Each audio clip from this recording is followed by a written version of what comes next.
ಸಿದ್ದರಾಮಯ್ಯ ಹಾಗೂ DCM DK Shivakumar ಜೊತೆಗೂಡಿ ರಾಜ್ಯದಲ್ಲಿ ಅಪರಾಧಿ ಮನಸ್ಥಿತಿಗಳನ್ನು ಬೆಂಬಲಿಸುವ ಮೂಲಕ ಗೃಹ ಸಚಿವ ಜಿ ಪರಮೇಶ್ವರ್ ಅವರನ್ನು ದುರ್ಬಲಗೊಳಿಸಲು ಮುಂದಾಗಿದ್ದಾರೆ ಎಂದು ಉತ್ತರ ಕನ್ನಡ ಲೋಕಸಭಾ ಕ್ಷೇತ್ರದ ಬಿಜೆಪಿ ಅಭ್ಯರ್ಥಿ ವಿಶ್ವೇಶ್ವರ ಹೆಗಡೆ ಕಾಗೇರಿ ಆರೋಪಿಸಿದರು. ಶಿರಸಿಯಲ್ಲಿ ಗುರುವಾರ ಮಾಧ್ಯಮಗೋಷ್ಠಿ ಆಯೋಜಿಸಿ ಮಾತನಾಡಿದ ಅವರು, ರಾಜ್ಯದ ಕಾಂಗ್ರೆಸ್ ಸರ್ಕಾರ ಅಧಿಕಾರಕ್ಕೆ ಬಂದು 1 ವರ್ಷ ಕಳೆದಿದೆ. ಆದರೆ ಹೆಚ್ಚುವರಿ ಅಂಕ ಕೊಟ್ಟರೂ ಉತ್ತೀರ್ಣವಾಗದ ಸ್ಥಿತಿ ತಲುಪಿದೆ. ಹೆಮ್ಮೆ ಪಟ್ಟುಕೊಳ್ಳಬಹುದಾದ ಒಂದು ಸಾಧನೆ ಇಲ್ಲ. ರಾಜ್ಯದ ಜನರ ಜೀವ ಆಸ್ತಿಪಾಸ್ತಿಗೆ ರಕ್ಷಣೆ ಇಲ್ಲ. ಅಪರಾಧಿಗಳಿಗೆ ರಕ್ಷಣೆ ನೀಡುವ ಕಾರ್ಯವಾಗುತ್ತಿದೆ.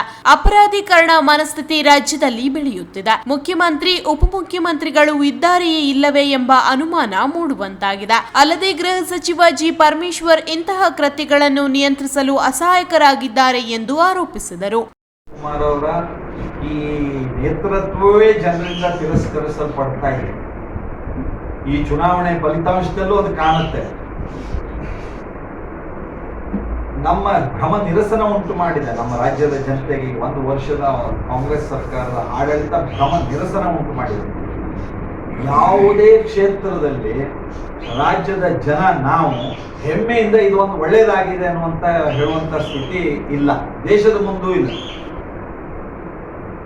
ರಾಜ್ಯದಲ್ಲಿ ಇಂಥದ್ದೊಂದು ಒಳ್ಳೆಯದಾಗಿದೆ ಅಂತ ನಾವು ದೇಶದ ಮುಂದೂ ಹೇಳಬಹುದು ಅಥವಾ ಇಲ್ಲಾದ್ರೂ ಹೆಮ್ಮೆ ಪಟ್ಕೊಳ್ಬಹುದು ಅನ್ನುವಂಥ ಸ್ಥಿತಿ ಇಡೀ ರಾಜ್ಯದಲ್ಲಿ ಇಲ್ಲ.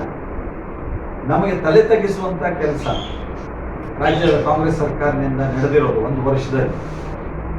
ನಾನು ನಿಮಗೆ 3 ಅಂಶದ ಬಗ್ಗೆ ನಾನು ಹೇಳ್ತೀನಿ. ನಾನು ಹೇಳಿದ್ರೆ ಉದ್ದಕ್ಕೆ ಹೇಳ್ಬೋದು, ಆದರೆ ಅದಕ್ಕಿಂತ ನಾನು 3 ಅಂಶದ ಬಗ್ಗೆ ಹೇಳ್ತೀನಿ. ಒಂದು, ಸಂವಿಧಾನಬದ್ಧವಾದ ಆಯ್ಕೆಯಾದ ಸರ್ಕಾರದ ಮೊದಲ ಜವಾಬ್ದಾರಿ ಏನು ಅಂದರೆ, ಫಸ್ಟ್ ರೆಸ್ಪಾನ್ಸಿಬಿಲಿಟಿ ಅವ್ರದ್ದು ಯಾವುದು ಅಂದರೆ ಜನರ ಜೀವ ರಕ್ಷಣೆ, ಆಸ್ತಿಪಾಸ್ತಿಗಳ ರಕ್ಷಣೆ ಮಾಡೋದು ಮೊದಲ ಜವಾಬ್ದಾರಿ. ನಮ್ಮ ರಾಜ್ಯದ ಕಾಂಗ್ರೆಸ್ ಸರ್ಕಾರ ಇದರೊಳಗೆ ವಿಫಲತೆ ಇದೆ.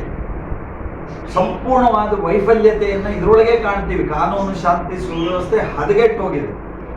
ರಾಜ್ಯದಲ್ಲಿ ಗೃಹ ಮಂತ್ರಿಗಳಿದ್ದಾರಾ, ಮುಖ್ಯಮಂತ್ರಿಗಳಿದ್ದಾರಾ ಅಂತ ಕೇಳೋ ಪ್ರಶ್ನೆ ಬಂದಿದೆ. ನಾನು ಹಿಂದೂ ಒಮ್ಮೆ ಹೇಳಿದ್ದೆ, ರಾಷ್ಟ್ರದ್ರೋಹಿಗಳಿಗೆ ಪ್ರೋತ್ಸಾಹಿಸುತ್ತೆ, ಪರೋಕ್ಷವಾಗಿ ಅಪರಾಧೀಕರಣದ ಮನಸ್ಥಿತಿಯವರಿಗೆ ಇದು ರಕ್ಷಣೆ ಕೊಡುತ್ತೆ ಅನ್ನುವಂಥ ಸ್ಪಷ್ಟ ಸಂದೇಶದಿಂದಾಗಿ ರಾಜ್ಯದಲ್ಲಿ ಈ ಸ್ಥಿತಿ ಬರ್ತಾ ಇದೆ.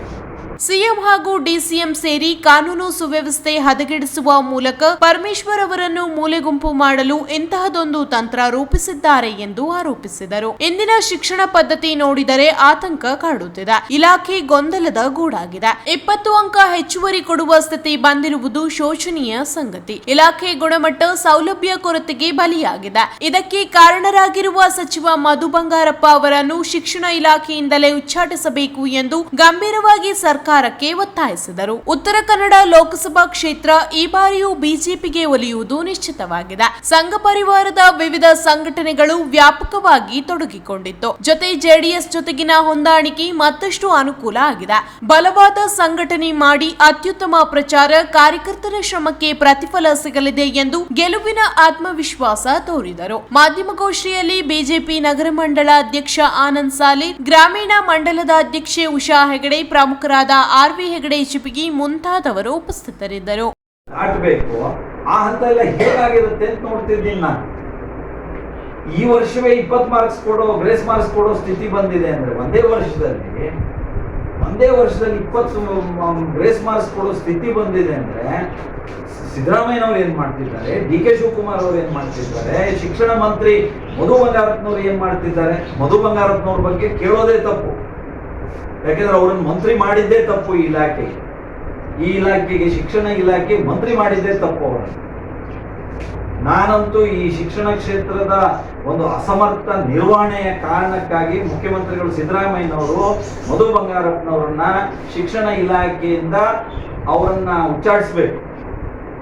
ಅವರನ್ನ ಮಂತ್ರಿ ಸ್ಥಾನದಿಂದ ಅವರನ್ನ ಕಿತ್ತೆಸಬೇಕು. ಅದೇ ಡೇ 1ದಿಂದ ನಾನು ಹೇಳ್ತೀನಿ, ಪಠ್ಯಕ್ರಮ ಬದಲು ಮಾಡ್ತೀವಿ ಅಂತ ಇದಕ್ಕಿದ್ದಂಗೆ ಹೇಳಿದ್ರು. ನಮ್ದು ಒಂದು 15 ಪಾಠ ಅದು ತೆಗಿತೀವಿ, ಒಂದು 15 ಪಾಠ ಇದು ತೆಗಿತೀವಿ ಅಂತ. ಅರೆ ಯಾರಕ್ಕೆ ನಿಮ್ಗೆ ಆ ಪಾಠ ತೆಗಿಲಿಕ್ಕೆ ಹೇಳಿದವ್ರು ಯಾರಾಗಿದ್ರು? ಅದು ವರ್ಷದ ಮಧ್ಯೆ, ಶೈಕ್ಷಣಿಕ ವರ್ಷದ ಮಧ್ಯೆ ತೆಗೆದ್ರು ಪಾಠ. ಬೇರೆ ಯಾವುದೋ ಪಾಠ ಅಂತ ಮತ್ತೆ ಕೊಟ್ರು. ಅದು ಎಲ್ಲ ಕಡೆ ಹೋಗ್ಲೇ ಇಲ್ಲ ಆ ಪಾಠ. ಅದ್ರ ತೆಗೆದಿದ್ದ ಪಾಠ ತೆಗೆದ್ರು ಹೊಸ ಪಾಠ ಯಾವುದು ಅನ್ನೋದನ್ನ ಎಲ್ಲ ಶಾಲೆಗಳು ತಲುಪಿಸ್ಲಿಲ್ಲ. ಅದು ತೆಗೆಯೋ ಅಗತ್ಯವೂ ಇರಲಿಲ್ಲ. ಸೇರಿಸೋದಿದ್ರೆ ಈ ವರ್ಷ ಹೊಸದಾಗಿ ಇನ್ಯಾವ ಸೇರಿಸ್ಬೇಕು ಸೇರಿಸ್ಬೋದು. ಅದು ಪಠ್ಯಕ್ಕೆ ಅಲ್ಲಿ ಎಸ್ಯೂ ಇಲ್ಲ, ನ್ಯಾಷನಲ್ ಎಜುಕೇಶನ್ ಪಾಲಿಸಿಯೂ ಇಲ್ಲ.